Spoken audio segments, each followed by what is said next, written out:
Everyone and their grandma knows about the historic downfall of The Simpsons. It went from one of the greatest shows ever seen on TV to an exaggerated and lazily produced cartoon. All over YouTube and Reddit, you could see post after post detailing when and how this decline happened. And while I'm not here to probe into it, I will be providing you with insight into the reality of The Simpsons in this modern day 2023. I will show you how The Simpsons have gone through yet another evolution, this time transforming itself back into a satirical piece of media. If that's something you're ready for, sit back, relax, grab a strawberry smoothie, and enjoy this video. The season premiered its first episode on the 25th of September 2022.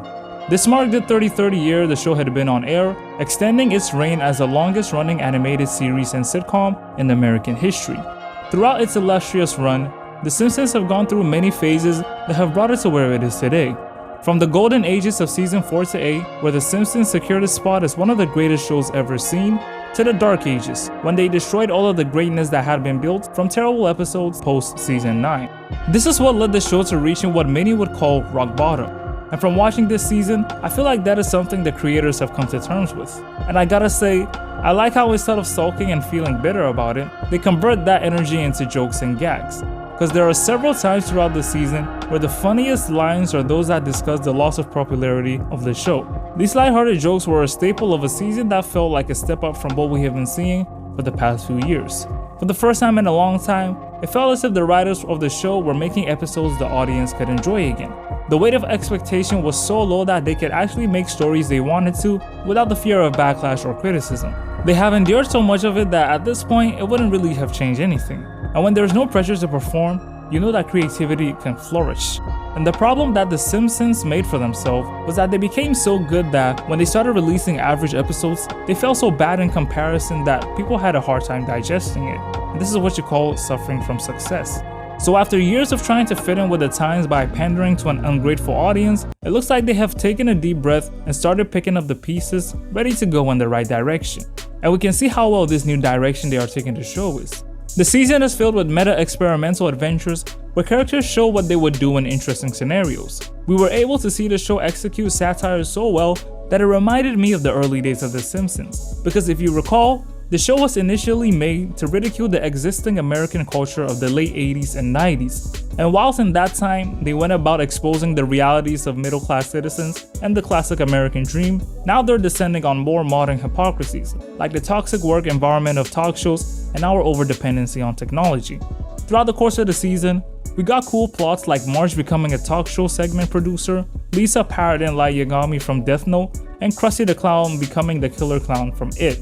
These episodes were fun to watch because they didn't bombard us with stale commentary on trending events for 20 minutes straight, but they provided funny jokes that also served as gateways to deep messages about some unspoken standards in our society.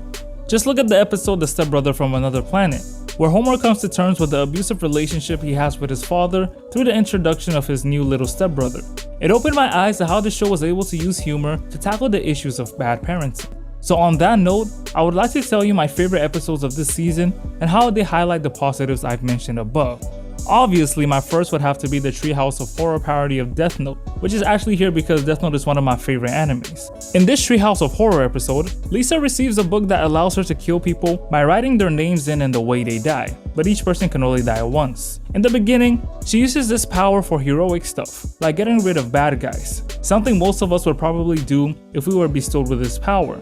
But as time goes on, she goes on a murder spree, getting rid of anyone she sees as a threat to her plans or to the world. Eventually, she gets carried away as the Shinigami pressures her into killing more and more people. And this makes her especially paranoid when her brother Bart starts investigating the case and finds out that she is in fact a bloodthirsty serial killer. In order to end all of this, she decides to kill the Shinigami with a satellite and ends up becoming one herself. This is a wonderful take on the anime Death Note, with the show poking at the main character's descent into being a serial killer through his warped sense of self-righteousness, and how most people would do the same thing if they were bestowed with this much power. She plays her role so well, and honestly makes it one of the best Treehouse of Horror episodes I've watched in a long time.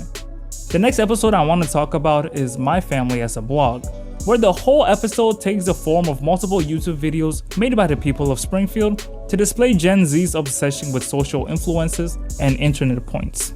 In it, we see the Simpsons take the stage as a stereotypical YouTube family that makes content expressing how wholesome their lives are. This of course is not true, as behind the scenes, we see that they live in a very toxic workspace, filled with shouting and yelling. This of course references the many family channels that pretend to have a picture-perfect life when the cameras are rolling, but as soon as they go off, they revert back to their abusive lifestyle, which often sees terrible parents, overworked kids, and spoiled teenagers.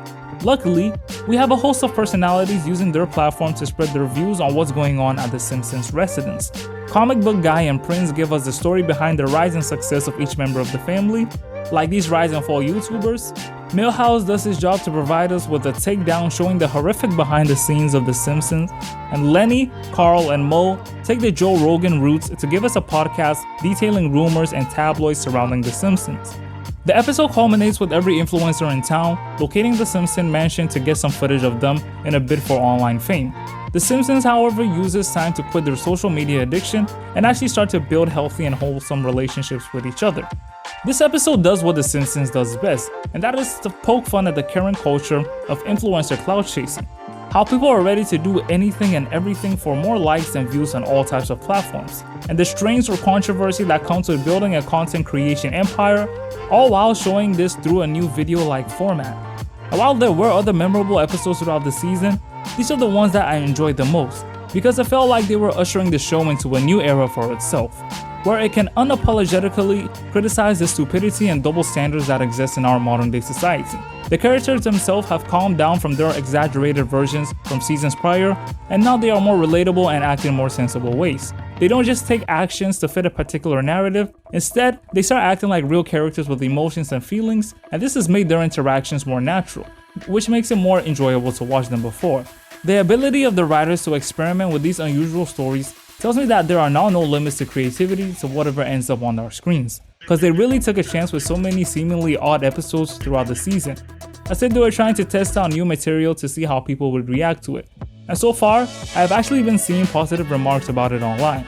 This is good because the team can now take some of this feedback and use it to create better stuff for us to watch next season and beyond. This return to form has left me impressed with the show as a whole, and it's not like I was even the biggest fan of the show before this season.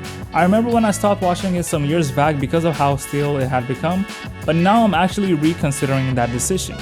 And at a time where it sounds like a crime to say that The Simpsons have good episodes, I feel like this season wasn't bad at all. And after I got past the second episode, I was able to enjoy it. So if I had to give it a rating, I would shoot for somewhere around 6-7 over 10. Hopefully, this kind of form can continue the following seasons because I'm going to be expecting it. Since you made it this far, I can tell that you enjoyed it. Why don't you leave me with a like and tell me how you found this season of The Simpsons to be? And if you want me to make a similar take on Family Guy, let me know and I'll get straight to it. Aside from that, you can click over here to watch a video on the Disney cartoon formula, and you can click over here to watch a video on why American Dad succeeded as a show, but the Cleveland show didn't. Thanks for watching, I'll see you next time. Tune out.